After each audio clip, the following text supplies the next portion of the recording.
Well, I don't want to come off the bench is not a personal issue. Well, I don't like my role. Bonner, don't let the door hit you where the good Lord split ya. See ya, wouldn't want to be a DeWanna Bonner, more like Dana Goner. That's right, what we just witnessed in the WNBA was one of the most disappointing and unprofessional exits in recent memory. The veteran who was expected to lead the Indiana Fever with experience and poise has now walked away, seemingly unable to handle the pressure of being part of a team that's finally stepping into the spotlight. Veteran DeWanna Bonner, the team announced. Indiana looked at trade possibilities for the six-time All-Star who had not played since June 10th for what the team called, quote, personal reasons. Well, the personal reasons were, from what I could tell, playing time is what I know. This is the story of a player who believed she was stepping into a comfortable final chapter of her career, an easy ride, where the spotlight would shine without effort and the checks would keep coming. But what she found instead was the reality of true basketball. A competitive, high-stakes environment where every player must earn their place through grit, commitment, and performance. DeWanna Bonner out with the old. Aaron McDonald, welcome back in with the new breaking. The Fever are waiving DeWanna Bonner, league sources told the Indy Star, then re-signing Ari McDonald. Bonner requested a trade after feeling she couldn't find a role on the team after getting benched, along with a bevy of other reasons as we covered yesterday. But Indiana could not find a suitable trade. When DeWanna Bonner signed with the Indiana Fever back in February, she likely expected a quiet, comfortable franchise where she could ease into a starting role and cruise through another season. Instead, she walked into a completely different reality, a team transformed by Caitlin Clark into the most watched, most analyzed, and most competitive environment in the entire WNBA. DeWanna Bonner signs a free agent contract with the Indiana Fever, and after a handful of games, once a Fever exit, apparently. And that is a strange situation, right? Because she was embraced. She had her achievement at the beginning of the season, moving up the scoring ranks. They were referring to her as Mama Bear in training camp. And now all of a sudden that has fallen apart. She was out of the starting lineup, hadn't really produced that much, particularly on the offensive end. And this, looks poor on the franchise when it comes to the free agent moves in retrospect, the team that they put together in the offseason. I don't think it reflects well on DeWanna Bonner, whose absence was for quote-unquote personal reasons, but now it seems like she was just upset with the team and the situation overall, and it adds more drama to what has been a drama-filled season for Caitlin Clark in the Indy. The writing was on the wall from day one, but Bonner was too blinded by her own ego to read it. She started the first 3 games of the season, averaging a whopping 2.6 points while shooting an embarrassing 2 of 12 from the field, 2 out of 12. That's not veteran leadership, that's veteran regression. Her minutes had significantly dropped from last year.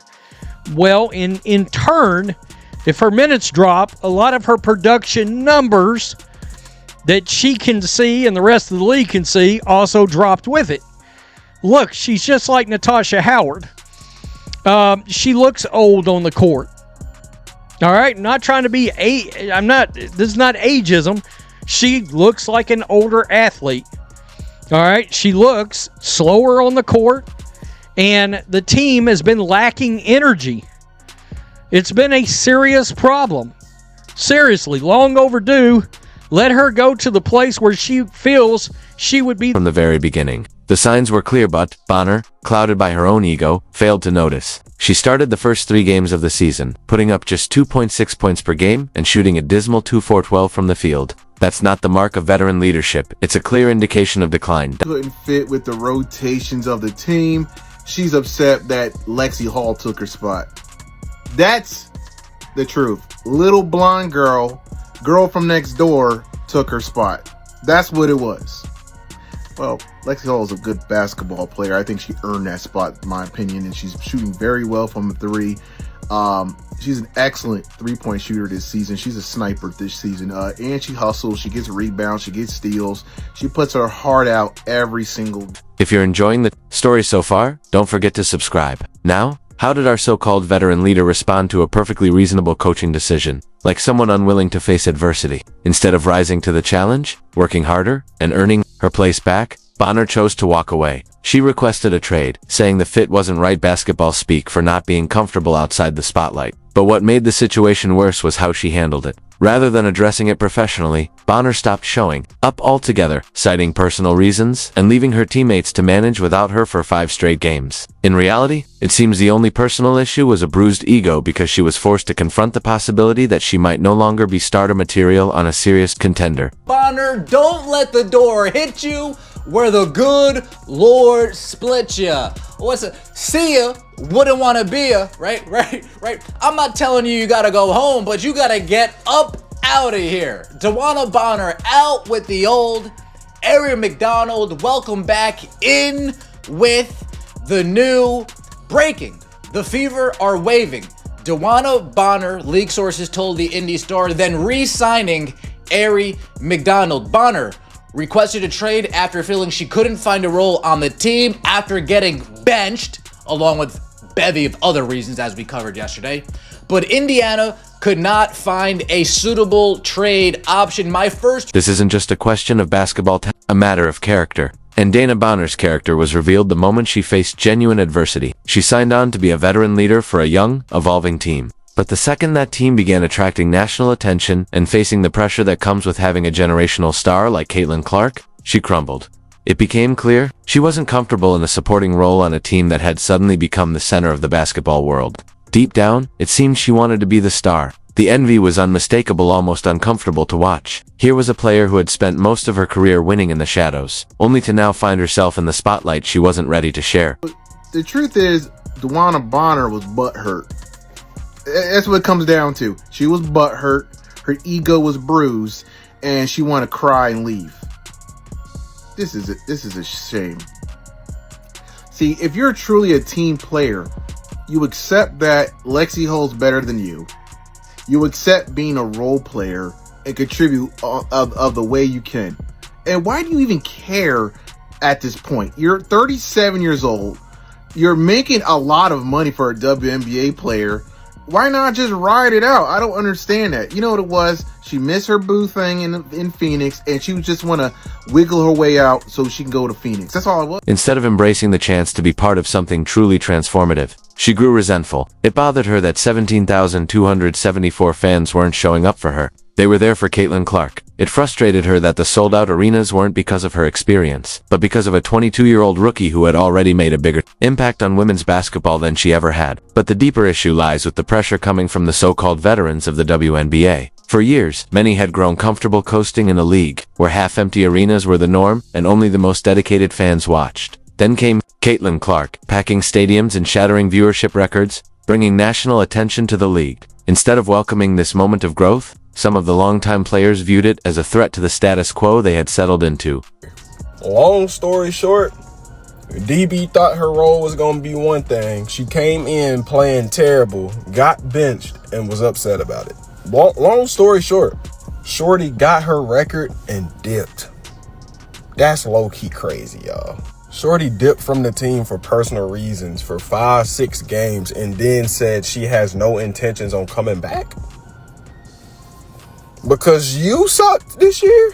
She really had to be a double agent, dog. There's no way. She a career 29% three-point shooter, but she was shooting 30-footers with us. No bullshit. Like, it's no way. She was missing layups. She was getting blown by, like...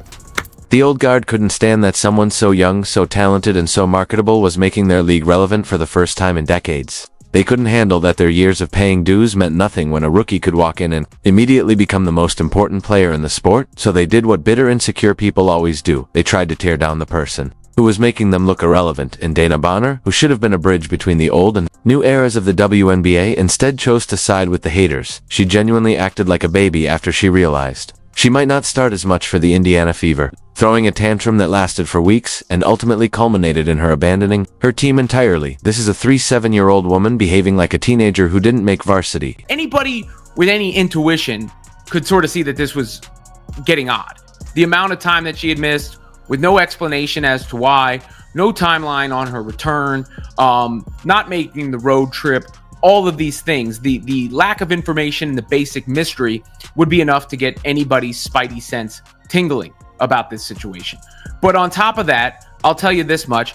I heard that it was more basketball related than anything else And there's been so much speculation around her absence, but the whole thing was just kind of bizarre, and a lot of Fever fans were speculating that we're not going to see her back. And just today, it was announced that she has no intentions on returning to the Indiana Fever, and her preferred destinations are either Atlanta or the Phoenix Mercury. It's also been reported that the main reason that she wanted to leave is because things felt off from the beginning, and she thought that she would be a starter. But if you guys remember, DB was starting in the beginning of the season, and she honestly just wasn't playing her best, so Lexi Hall moved into that starting position. Bonner knew damn well she didn't want to come to Indiana. She knew she didn't want to be there. She knew she didn't want to be there.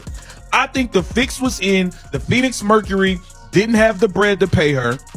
She said, I'm gonna get the bag elsewhere, and then I'm gonna force my way out to where within the first half of the season before All-Star, Alyssa Thomas, I'm gonna be on your team. I think the fix has been in. I think the Phoenix Mercury knew this was going to happen. I think they knew this was going to happen.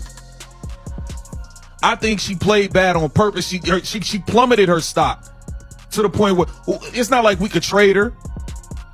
It's official. It is official, y'all. Mary McDonald back. That's good business.